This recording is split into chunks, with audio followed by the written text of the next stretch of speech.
Hai, Assalamualaikum warahmatullahi taala wabarakatuh dan selamat petang. Petang lah kan. Okey, hari ini kita akan sambung kita punya lesson untuk bioproduct manufacturing. Kita masih lagi berada dalam topik pertama kita. Mari saya imbas kembali apa yang kita dah belajar.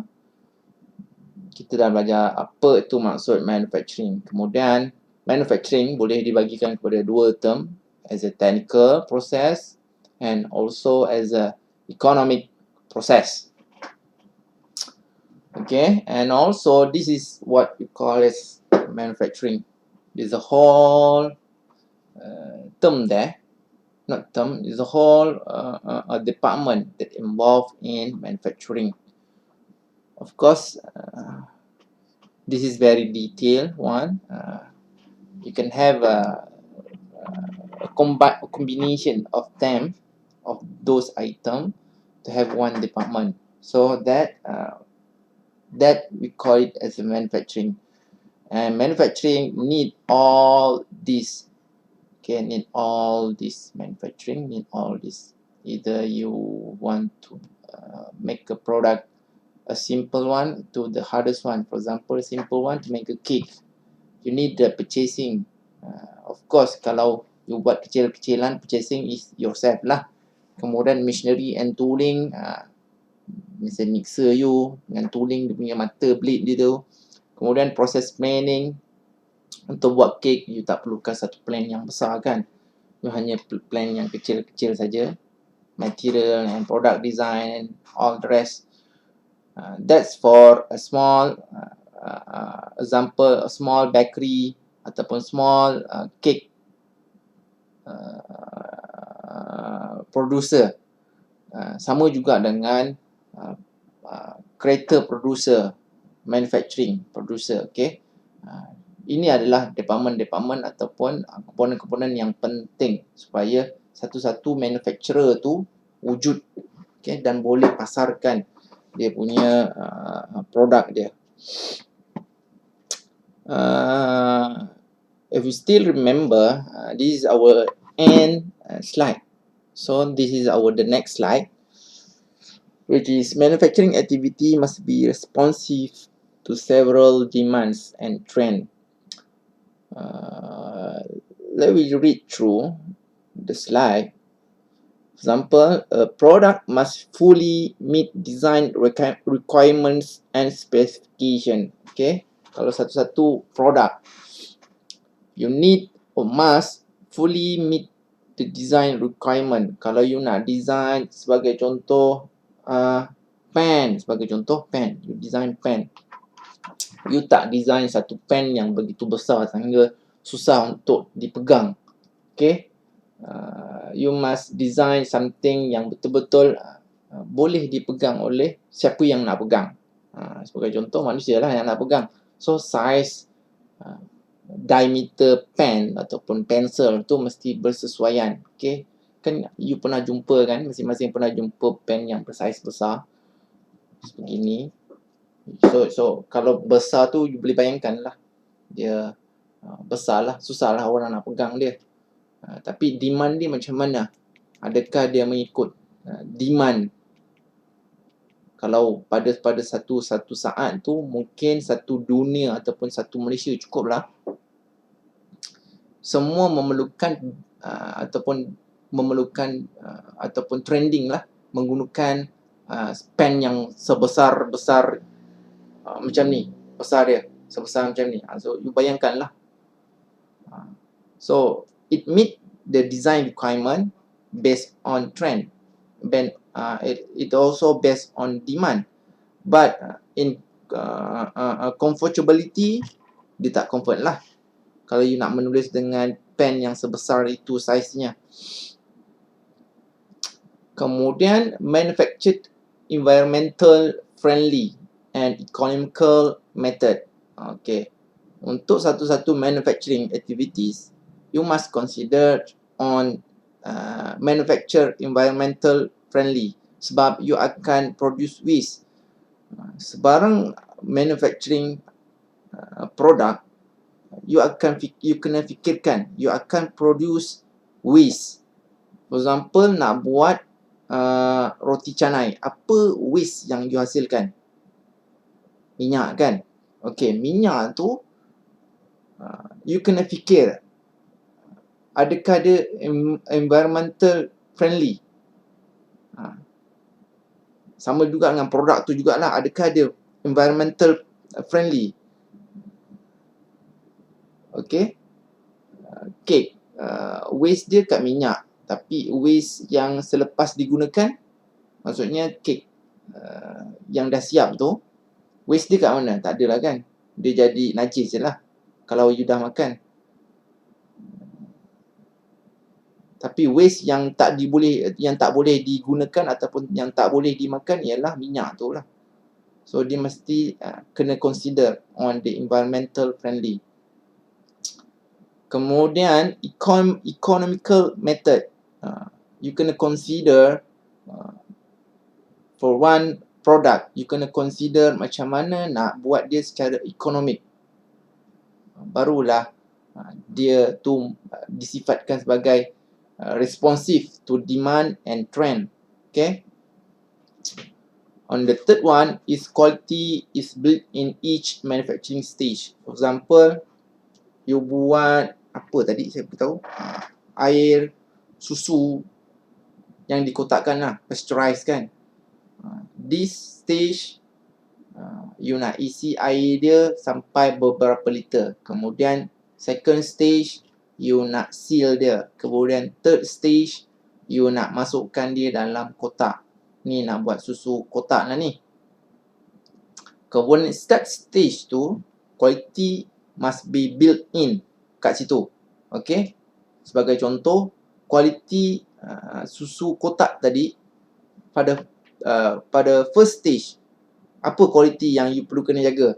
Satu, kotak yang digunakan, adakah betul? Dua, berapa liter, adakah senggatan liter untuk first stage tu tepat? Kononnya awak nak jual 1 liter susu, adakah dia mesti adakah senggatan ataupun setiap produk yang awak hasilkan tu dia betul-betul tepat 1 liter? Okay, itu yang dipanggil start stage, mesti ada quality of each manufacturing. Untuk stage kedua, you nak seal dia, adakah dia betul-betul seal?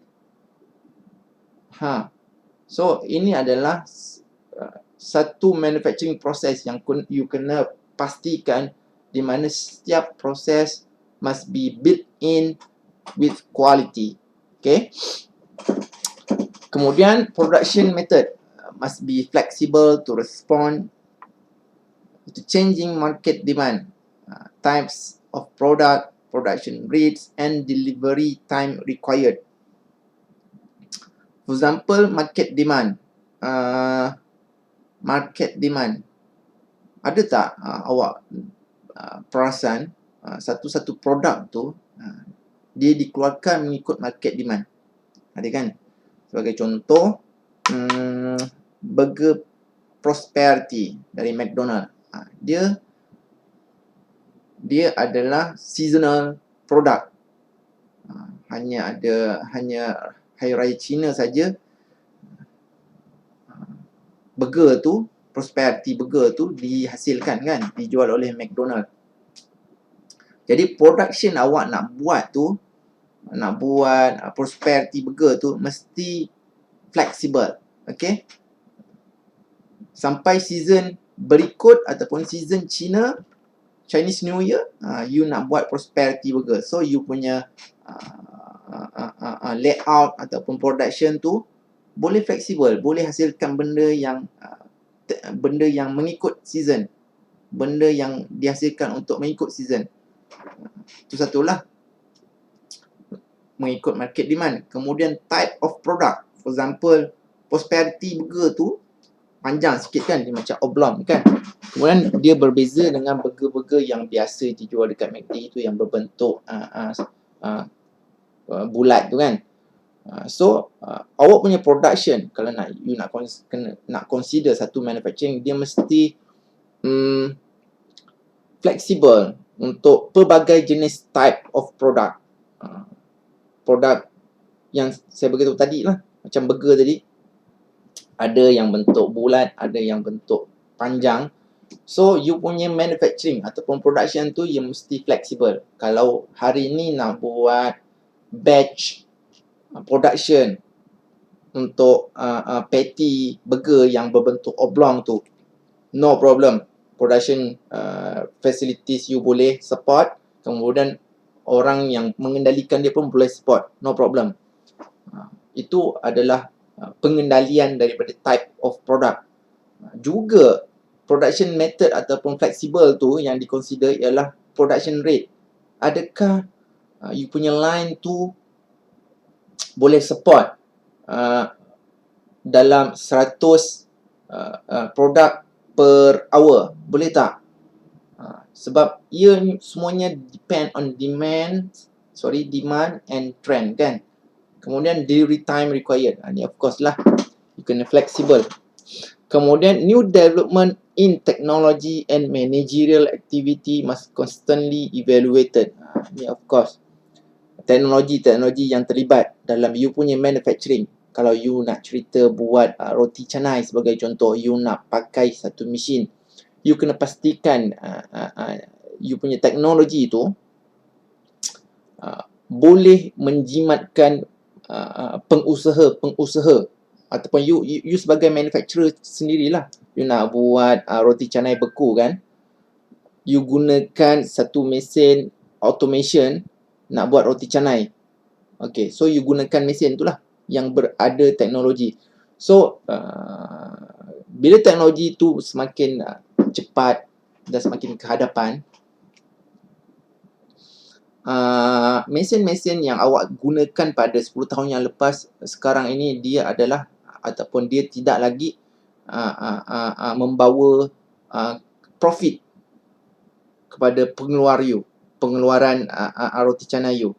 So you kena ada evaluation of technology, kerana teknologi itu bergerak pantas. Bila you ketinggalan teknologi dalam membuat sesuatu makanan yang melibatkan profit, you sebenarnya akan costly lah dekat you punya production. Sebab time dalam produksi makanan ataupun produksi apa-apa produk, time is money. Okay, time is money. Kalau you waste a lot of time on the technology that lasts for only 10 years back, so you akan ada liability dekat you punya production satu. Kemudian you akan mengalami short term ataupun you kena sering kali buat dia punya service untuk you punya teknologi ataupun mesin.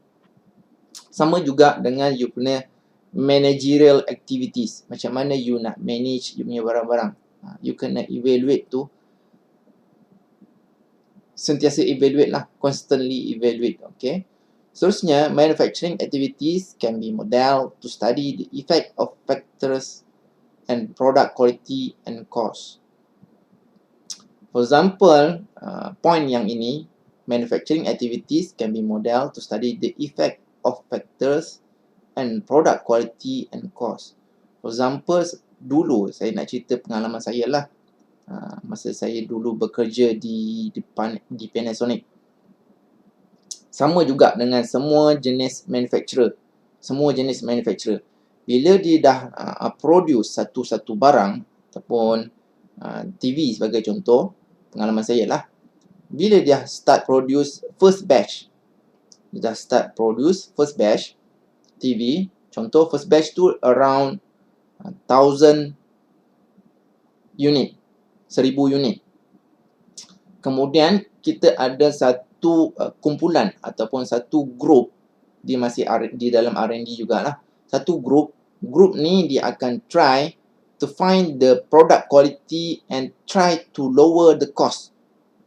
Okay, the quality, product quality, kita nak carikan dia minimum quality based on the material that we provide. Okay, Kalau satu-satu TV tu you gunakan satu material yang kurang sedikit, dia punya selalunya material dia tak kurangkan, tapi dia punya proses yang dikurangkan. Contoh plastik ataupun jenis-jenis material, dia ada V0, ada V1, V2 and V3. V0 ni maksudnya dia fire retard lah, maksudnya awak try bakar dia pun dia tak boleh terbakar. Kalau dia V0 lah, kalau dia V1 maksudnya dia awak try bakar dia akan dia menyala 1 second. Itu adalah type of jenis-jenis plastik yang selalu digunakan lah, ABS lah. Selalunya type of material tak bertukar, tapi proses untuk menghasilkan dia, dia cuba try minimizekan dia lah. Kalau macam dulu saya bekerja di kilang TV, kalau awak perasan dekat awak punya laptop, TV ataupun apa-apa sajalah yang plastik-plastik tu, kalau awak perasan dia macam ada macam ni dia cantik sempurna. Macam ni dia cantik sempurna kan. Kalau ada satu barang yang awak nampak dia macam ada white mark, dia barang tu plastik warna hitam tapi dia ada white mark. Awak try gosok-gosok dia tak boleh. Yang awak baru beli ni, ni saya ceritakan benda yang baru beli keluar dari plastik, tapi awak nampak belakang dia tu macam artistik tapi dia bukan artistik. Dia macam berbentuk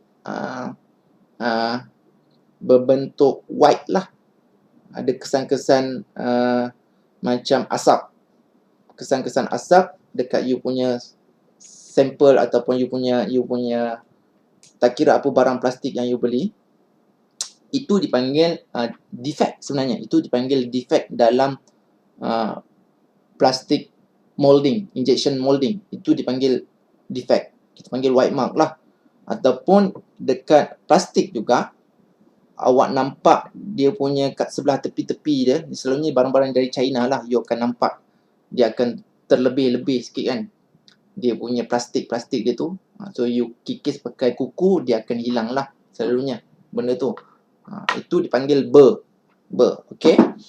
Ini saya nak cerita pasal quality. Selalunya quality untuk material tak ditukar, tapi untuk proses ditukar. Sebab apa saya cakap untuk proses ditukar? Sebagai contoh, awak nak hasilkan remote control ni, awak dalam injection molding, you perlukan lebih kurang mungkin saya tak tahu 2 second ataupun 3 second. Okay, kita ambil 3 second lah, mudah. Untuk menghasilkan dia secantik macam ni tanpa burr, tanpa white mark, dia perlukan 3 second untuk hasilkan benda ni. Maksud saya sekeping macam ni lah, bukan yang dah siap pasang, bukan 3 second yang dah siap pasang, tapi sekeping yang macam ni. Ni 3 second sebagai contoh. Okay. Tapi bila proses nak cost down, nanti satu kumpulan atau group department dia akan try to find a way how to cost down this thing. Dari 3 second nak hasilkan dia boleh juga dihasilkan dalam masa 1 second. Okay, tapi bila hasilkan dalam 1 second, you akan ada white mark. You akan ada burr terkeluar kat sini. Mungkin shape dia kat sini dia akan sink. Dekat yang tebal-tebal ni dia akan berlekuk, dipanggil sink mark. S-I-N-K mark. Sink mark. Kalau awak tengok dekat barang-barang dari China lah terutamanya, selalunya quality dia low kan. Kat situ lah awak nampak dia punya defect. Kat situ ada cost, apa dipanggil lah, group tu saya dah terlupa dipanggil. Tapi dia ni group, selepas first production dia akan try to cost down every single thing. Kalau boleh setiap benda yang ada dalam satu-satu benda tu dia akan try to cost down. Dia akan pergi dekat material apa yang serupa. Kalau dia boleh pergi dekat macam ni kan, ni warna merah ni kan, ni sebenarnya dia spray tau. Dia spray yang warna merah ni, kalau nampak lah, dia spray. Dia ada yang standard punya supplier, yang you tekan sampai 1,000,000 kali pun dia tak tertanggal cat dia. Tapi you kalau cari material yang murah sikit, mungkin 5 kali tekan cat dia dah tertanggal. Itu yang cost down lah. Itu antara grup-grup yang carilah supplier yang boleh tahan sampai mungkin 100 kali tekan baru tertanggal cat dia. Tapi kilang yang saya kerja dahulu tu saya nak bagi tahu dia orang mengutamakan kualiti lah. Selalunya cost down yang diambil tak boleh terlalu rendah lah. Mungkin satu produk dalam RM2 atau RM3 saja dia dapat cost down. Tapi kalau dalam kuantiti yang banyak, besar lah. RM1 dan RM2 tu. Kemudian yang last kali point dekat dalam slide tu, organization must strive for higher quality and productivity. Ni of course lah, mana-mana manufacturer yang buat barang, dia mesti target for higher quality and productivity, of course. Next, industry can be classified as 3: primary industry, secondary industry and tertiary industry. Okay. Kita tengok lagi apa itu primary industry. Primary industry, those that cultivate and exploit natural resources. For example, agriculture, mining, forestry, apa lagi? Fishery. Ni semua-semua yang natural sources lah. Itu dipanggil primary industry. Sebagai contoh, beras. Nak hasilkan beras. Dia primary industry lah. Nak hasilkan beras. Dari pokok kepada beras. Dia cuma potong, harvest. Kemudian dia buang dia punya hampas tu kan. Jadilah beras. Dia primary industry. Okay. Dari industri buat pintu. Dia primary lah. Primary industry. Dari pokok, potong, shapekan dia sikit, jadilah pintu. So, dia primary industry. Sama juga. Benda-benda yang berasal daripada natural resources lah. Dia exploit natural resources sahaja.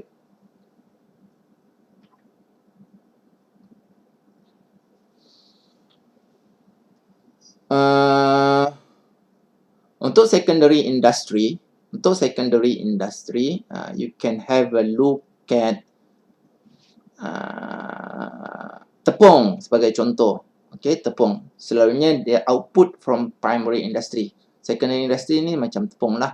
Dari gandum tak terhasil sebab dia nak jadikan tepung.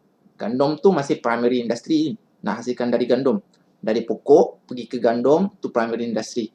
Nak jadi tepung gandum, secondary industry. Okay. Kemudian untuk yang tertiary industry, dari tadi tepung gandum pergi ke apa tepung tepung gandum, apa orang buat guna untuk servis tepung gandum? Tepung gandum tak ada kot. Tapi ni lebih kepada sektor servis lah.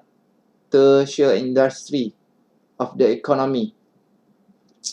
Kalau nak cerita pasal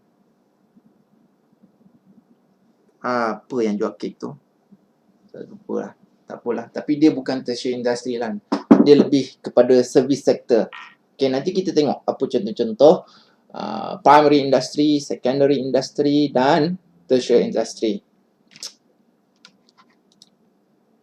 Ini adalah primary industry. Agriculture, forestry, fishing, livestock, quarries, mining, petroleum. Kalau kita tengok dekat secondary industry, aerospace, automotive, beverage, building materials and lot more lah. Macam wood, furnitures. Macam mana wood furniture dekat secondary industry pula? Furnitures mungkin. Kalau wood primary lagi bagi saya. Kemudian tertiary industry, banking, communication, lebih kepada services, hotel, insurance. Okay, saya rasa ni tak ada masalah lah. Ni pun boleh take note jugalah. Nanti mungkin saya tanya apa itu perbezaan antara primary and secondary industry. Kemudian seterusnya, kejap saya tengah reply message dengan Atira. Dia tanya ada kelas ke tidak. So, saya akan jawab. Sila tengok video. Salam. Sila tengok. Saya tengah rakam. Saya tengah rakam video. Boleh kejap lagi. Boleh tengok di YouTube. Saya kena baca mesej saya. So, nanti Atira ataupun dalam video ni, dia jadi saksi lah saya tengah mesej Atira. Okay? So, kami play video. Iyalah, apalah dia ni. Okay. Okay, continue type of manufacturing operation. Kita ada ada 4 jenis type of manufacturing operation. Boleh baca kat situ. Project, manufacturing operation, dia punya penghasilan dia antara 1 to 10 units. 1 to 10 units. Kalau you ada satu-satu projek, macam projek Akmal tu nak menghasilkan mobile solar dryer. 1 unit je kan. So projek lah. Kita pun panggil dia projek, final year project kan. So 1 unit je lah. 1 unit hingga ke 10 unit tu ni masih kita katakan dia ialah sebagai projek. Kemudian bila 10 unit dan ke atas, kita panggil dia job shop. 10 unit hingga ke 100 unit. So manufacturing operation tu kita panggil job shop. Shop tu menghasilkan lebih kurang 100 unit hamburger setiap hari. So kita panggil dia manufacturing operation tu job shop. Kerja-kerja kedai lah, macam tu lah. So 1 dan 2 ni masih dikategorikan sebagai low production lah. Okay. On the third batch production, 100 to 10,000 units. Macam produk jual telefon sebagai contoh. Telefon, iPhone kan. Dia batch. Tapi iPhone dah mass production dah. Batch production ni yang kecil-kecil saja. 100 hingga 10,000 unit sebagai contoh. Burger pun boleh. Burger. Prosperity Burger sebagai contoh. Dia nak buat patty tu. Lebih kurang satu Malaysia dianggarkan terjual lebih kurang 10,000 Prosperity Burger. So kita boleh klasifikasikan dia sebagai batch manufacturing operation. Batch lah. Tapi saya tak rasa Prosperity Burger tu terhasil ataupun terjual lebih kurang 10,000 unit saja. Mesti lebih. Dia dipanggil mass production lah. So production quantity, kat situ ada penerangan kat situ. Production quantity, number of unit produced annually of particular product type. Kemudian ada product variety, different product design or types that are produced in the plant. Okay, itu makna production quantity and product variety. Seterusnya, kaitan ataupun relationship between product variety and product quantity. From low, medium to high. Kalau you punya product quantity is low, product quantity you low, so you punya product variety selalunya tinggi. Sebagai contoh, saya nak bagi contoh. Kek. Buat kek. You buat kek dekat rumah. Okay, ataupun you buat roti jala dekat rumah. Production quantity you rendah. Walaupun you nak jual dekat Shopee lah. Sebagai contoh, you nak jual roti jala dekat Shopee. Production you memang rendah. Okay. Tapi variety boleh banyak. Tinggi. Ni. tinggi variety, production dia kurang. Kan? Sekarang ni ada roti jala yang berwarna-warni kan. You boleh colourfulkan dia. Sebab tu dipanggil variety. Bila variety tinggi kat sini, production you akan squeeze to minimum. Ni samalah kalau you plan nak jual apa-apa akan datang. Macam Atira pun jual kan. Kalau dia try nak pergi kepada higher production, dia nak jual banyak produk, tapi terlalu banyak variety, dia tak seiring dengan graf yang kita belajar. Kalau you nak jual produk yang banyak, you mesti kurangkan variety apa yang you nak jual. Mungkin ada 5 barang saja you nak jual, tapi you akan jual 5 barang tu lah, you akan fokuskan kepada 5 barang tu. Jual sampai 1,000, 2,000 unit setiap minggu. Tak banyak. So, bila awak target produk variety, banyak variety you nak jual, you kena kurangkan kuantiti. Okay? Sama juga dengan manufacturer. Bila dia try to make a TV, for example, dia ada macam-macam jenis TV. 21 inci, 32 inci, 19 inci, 42 inci, 65 inci, berapa inci lagi? 51 inci, 70, 80 inci. So, itu ialah produk variety. Bila kita consider on quantity, you tak boleh produce quantity yang terlalu banyak dalam TV yang you hasilkan. You tak boleh produce sampai 200,000 unit untuk TV 32 inci. You tak boleh.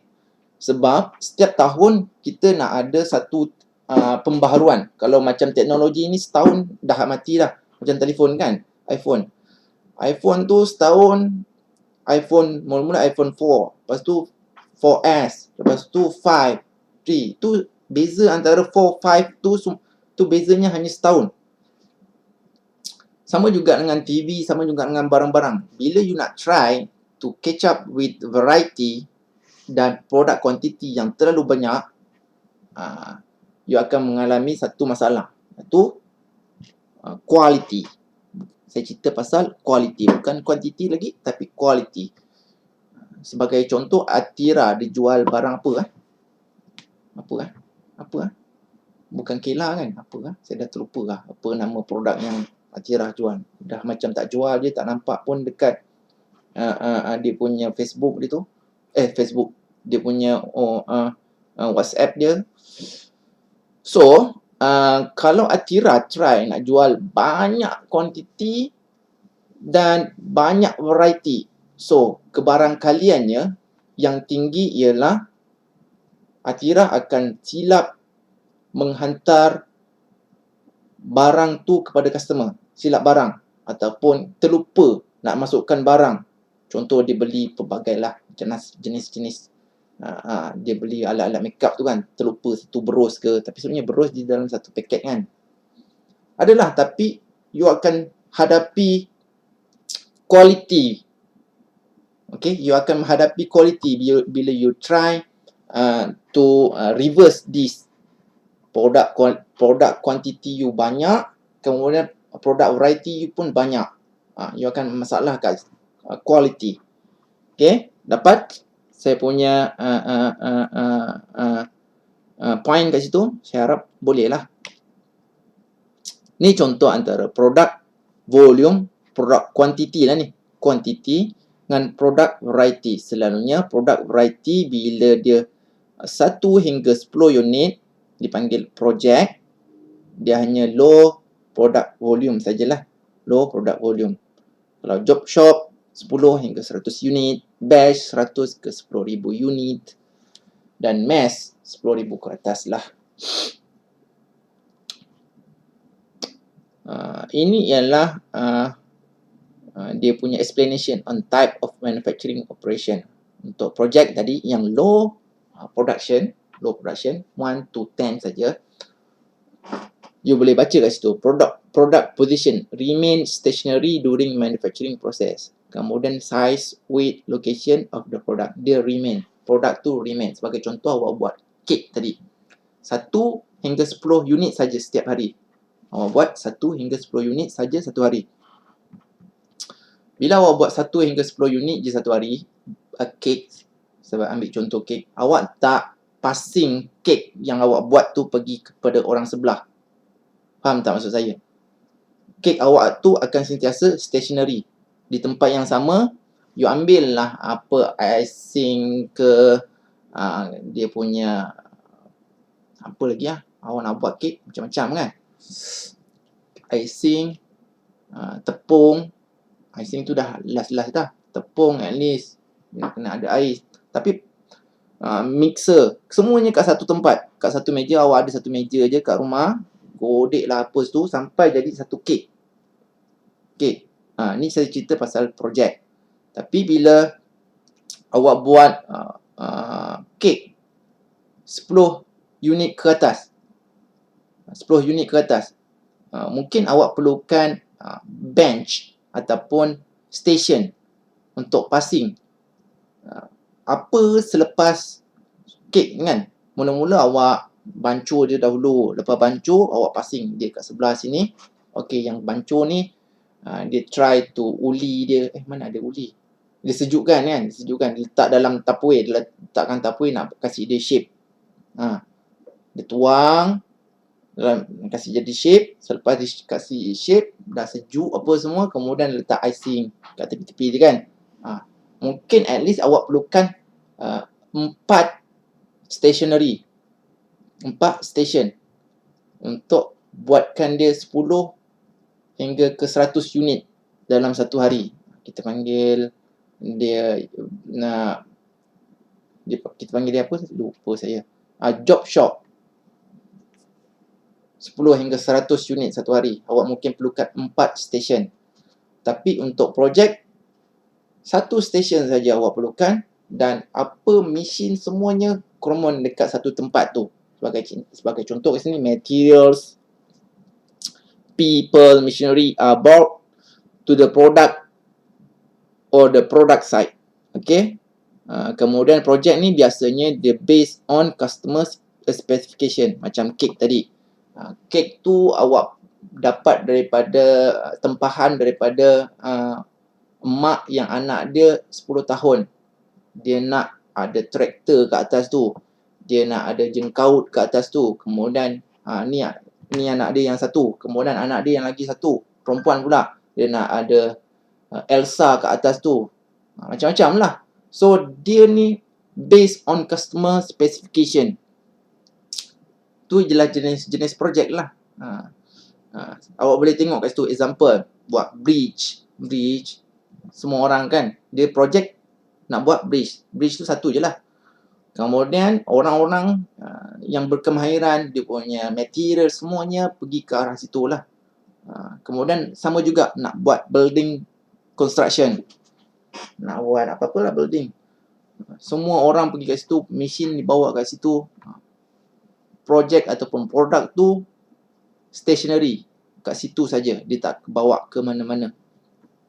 Sama juga dengan aircraft, ship dan lokomotif. Selalunya dia based on customer specification dan dia punya produk tak bergerak, stationary. Orang je yang pergi bergerak ke tempat tu.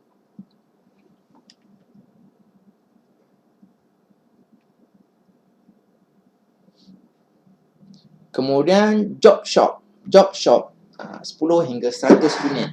Dia low volume lagi. Kemudian production quantities called lot sizes with high product variety. Dia masih high product variety juga. Sama juga dengan yang tadi, dia high product variety. Yang ni project high product variety. Kemudian dia kena specify a market for non-standard or unique product. Sama, job shop tu boleh di-apply dekat kek juga. Ataupun sekarang ni kek. Yalah, kek, betul. Sekarang ni orang beli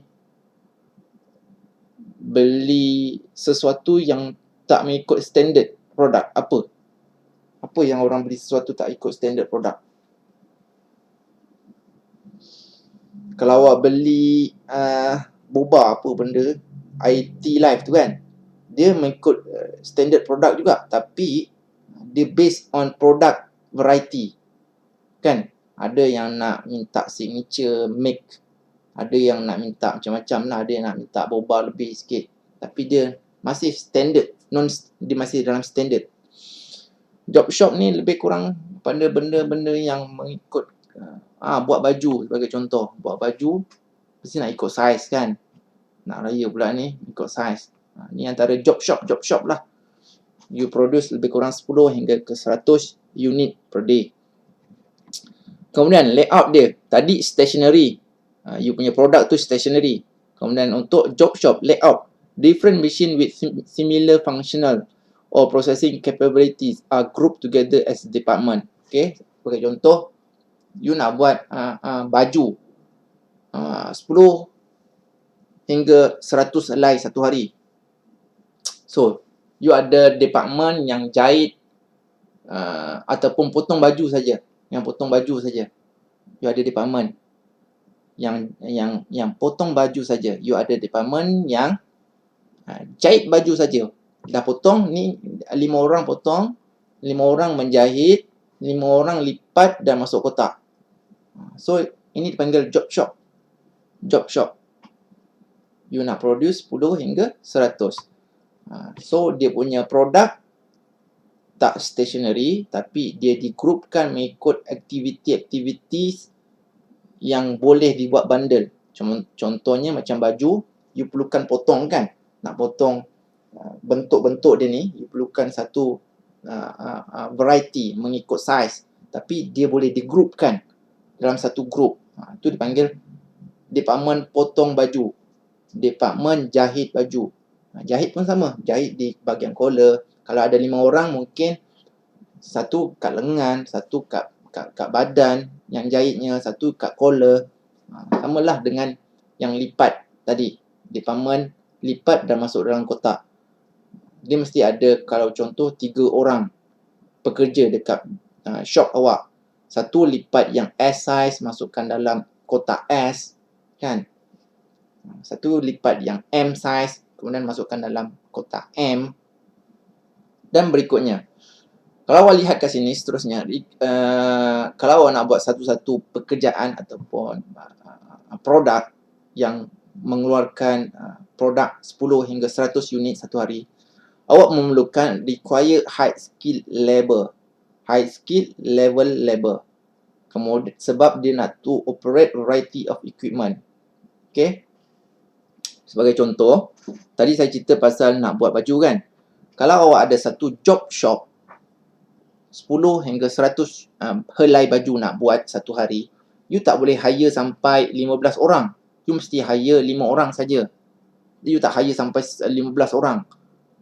Sebab nak buat serentak kan? Tak. You hire 5 orang saja. Bila you hire 5 orang saja, yang 5 orang ni ialah potong baju. 5 orang ni juga ialah jahit baju. 5 orang ni juga ialah masukkan baju dalam kotak mengikut size dia. Jadi dia high skill level. Dia boleh potong baju, dia boleh jahit baju, dia boleh lipat dan masukkan baju tu dalam kotak. So dia high skill level. Kemudian a short duration activity to provide custom goods. Dia setiap aktiviti dia short sajalah, dia tak terlalu panjang lah. Dia job shop. Okay, kemudian you boleh nampak dia punya example. Apa jenis produk yang dia selalu buat. Ni dia bagi contoh space vehicle, reactor, vessel, turbine, aircraft component. Jangan lupa banyak lagi contoh-contoh selain daripada example yang ni. Contoh senang tadi baju lah. Okay.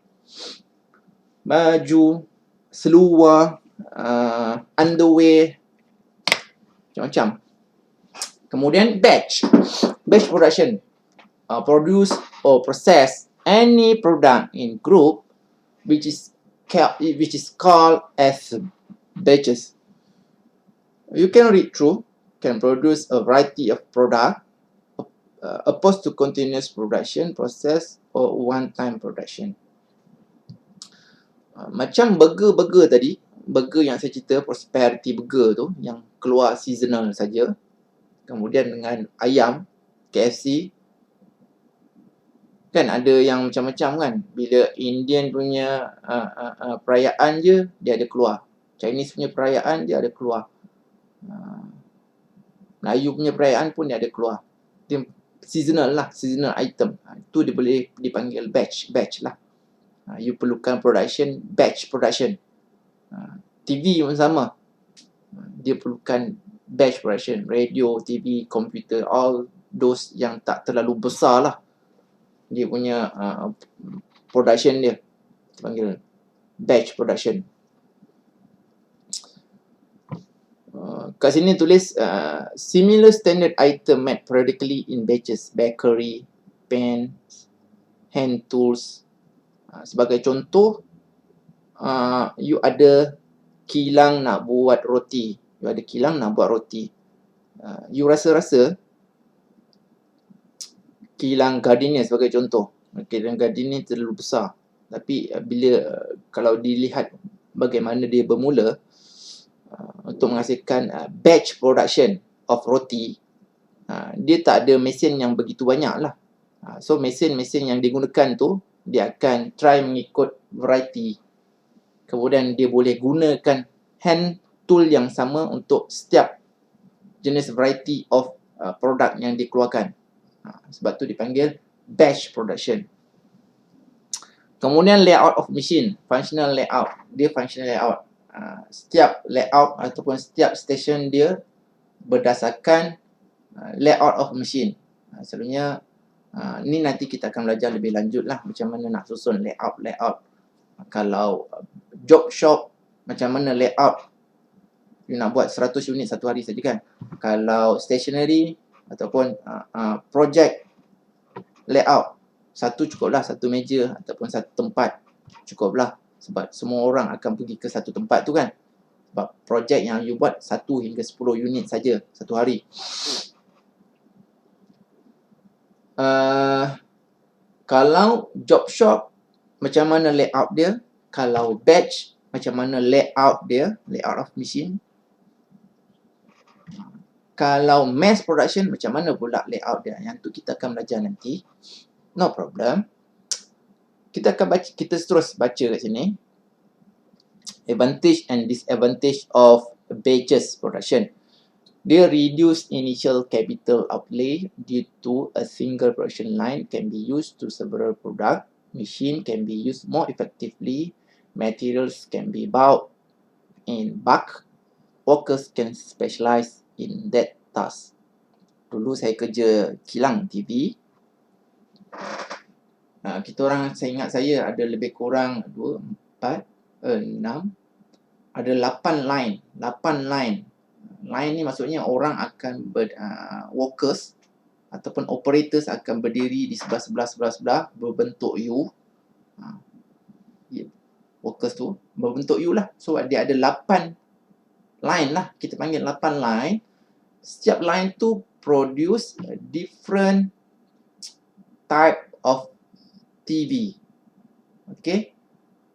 Kalau satu-satu line tu dia ada target dia lah. Hari ni target nak buat 150 TV. So dia akan ada 150 TV lah dia akan buat pada line tu. So dia akan tukar model, kemudian datang lagi model baru, orang yang sama buat benda yang sama. Cuma model type dia besar lah. So task untuk setiap orang yang pasang-pasang tu hampir samalah. Ada yang pasang wire, ada yang pasang felt. Felt ni macam macam selotip, tapi dia boleh serap hentak. Serap hentak dan serap bunyi. Felt ni kalau you try goncang-goncangkan TV tu, dia macam dia tak bergerak lah. So dia fixed things. Felt, ada yang pasang tape, ada yang pasang wire, ada yang skru, ada yang ketatkan skru, ada yang check, ada yang tanda ni betul ke dipasang. So dia ada beberapa orang lah. Sampai dari skru, dari material yang dia letak tu sampai masuk plastik. TV tu masuk plastik dan masuk ke kotak. Ada orang pula angkat kotak yang dah siap di selotip tu, susun di atas tray ataupun atas tempat yang disediakan lah. Okey. Itu advantage dia lah. Machine boleh pakai yang sama. Material can be bulk and bulk. Kita boleh production engineer selalunya dia akan kira lah hari ni nak 150 unit saja hasilkan. So production engineer dia akan kira lah 150 unit saja yang diperlukan. So dia akan bulk and bulk lah. Kemudian workers dia boleh kerap dalam ataupun dia tak perlukan high level workers lah. Kalau dia screw je. Screw je. Kalau awak cakap tukar tok sikit dia dah pening. Nak tukar tok macam mana? Tak tahu dah. So kalau dia screw saja. Kalau dia nak tambah tape, dia nak tambah tape je kat situ. Dia low level lah. Low level workers. Kemudian disadvantage of batch production ialah require very careful production planning. Very careful production planning and control. Sebab next batch kita tak nak bercampur barang-barang ataupun material-material yang digunakan pada batch yang sebelumnya. Contoh sekarang ni kita nak buat 32 inci TV. Yang akan datang nak jalan 42 inci TV.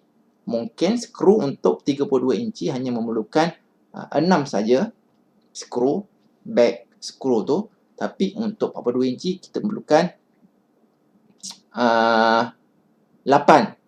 So kuranglah skru kat situ, kuranglah. So nanti akan ada masalah lah. So inilah dia punya disadvantage. Selalunya bila switching model, switching another variety of product, kita akan ada downtime. Line tu tak berjalan. Ingat apa yang saya kata tadi? Time is money. Time is money dekat industri. Okay. Bila berlakunya begitu, dia akan resulted WIP. Or create inventories ataupun stock. WIP ni work in progress. Work in progress. Di mana satu-satu produk ataupun workpiece tu tak siap. Dia ada kat situ. Bila awak pasang TV, nanti ada lebihan skru kat situ. Ini dipanggil WIP. Lebih-lebihan skru tu. Okay, dia akan create inventory stock. Okay, dekat store dah ada stok skru. Kat sini pun ada skru. So dia akan masalah cost inventory lah. Kemudian tak kira lagi dia damage pula skru tu, dia punya thread dia dah rosak lah sebab karat, sebab oxidation, macam-macam lah. Ini ialah WIP, masalah yang berada dalam industri lah. Work in progress. Sama juga bila awak ada company sendiri nanti. Contohlah, saya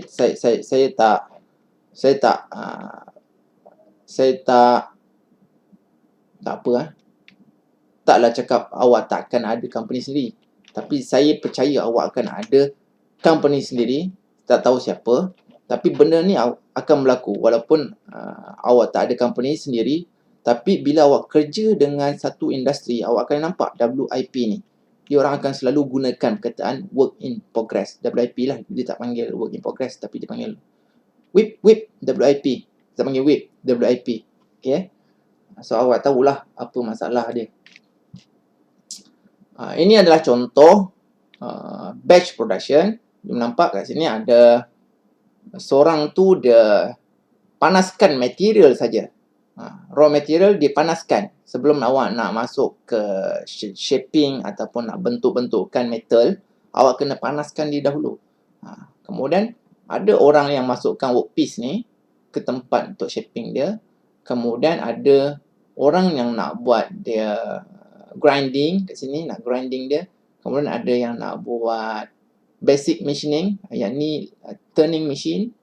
Yang ini kemudian ada nak buat CNC dan seterusnya sampai ke kotak.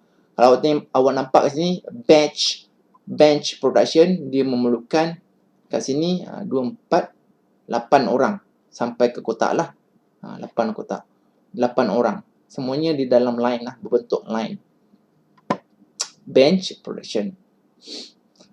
Kita ada mass production. Ni mass production. Mass lah. Awak nampak mass pun, awak nampak benda yang terlalu banyak lah. Macam komputer. telephone, kereta. Dia mass production. Also known as a flow production, repetitive flow production, series production. Producing good in large quantity at low cost per unit and produced in short period of time. Baca ni. Producing goods in large quantity at low cost per unit and produced in a short period of time. Mass production. Kalau awak bezakan kereta Lamborghini.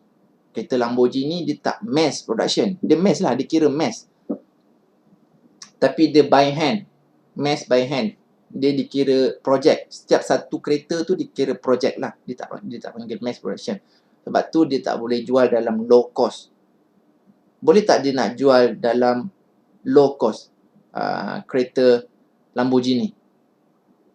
Tak boleh juga. Sebab barang-barang yang dibuat tu kena handmade. Macam roof tu kan, dia kena pasang pakai tangan. Dia tak boleh pakai mesin. Dia kena pakai tangan.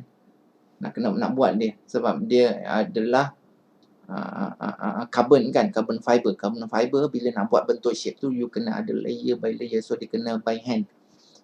Dia tak boleh lah. Dia tak boleh nak jadi low cost. Dia akan sentiasa ada high cost kereta-kereta macam tu.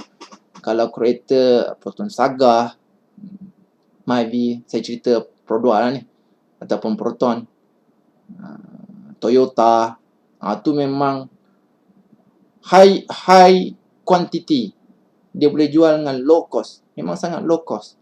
Dan dia nak siapkan satu kereta tu, kalau awak pergi ke kilang buat kereta,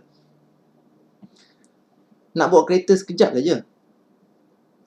10 minit dah siap satu. Ni saya cerita betul ni. 10 minit satu. Pasang, dapat satu. Semuanya barang dah ada lah. Ni cerita assembly line lah. Ni saya cerita pasal assembly line. 15 minit dapat satu. So, you bayangkan lah. Setiap station tu ada robot. Sekarang ni robot. Ada juga orang yang mengendalikan robot tu.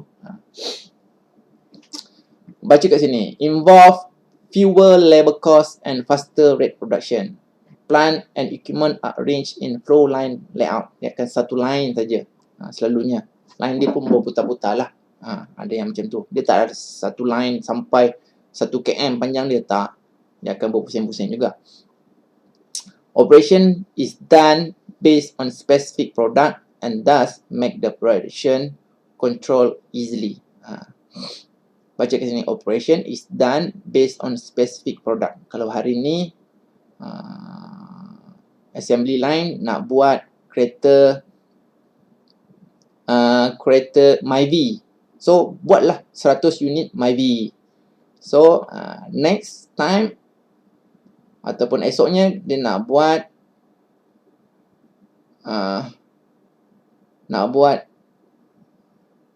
tapi ni mass production. Selalunya line tu memang line untuk buat satu-satu kereta lah.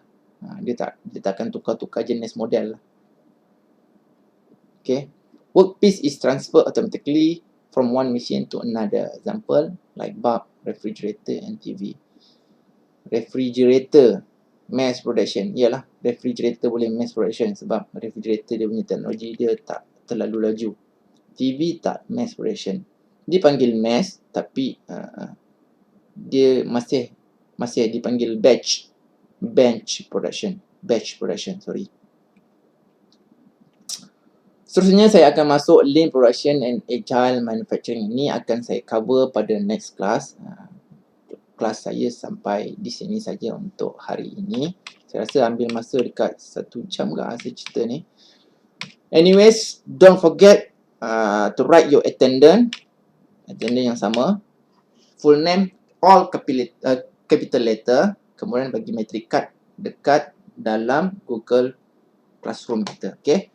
Thank you so much. Assalamualaikum warahmatullahi taala wabarakatuh.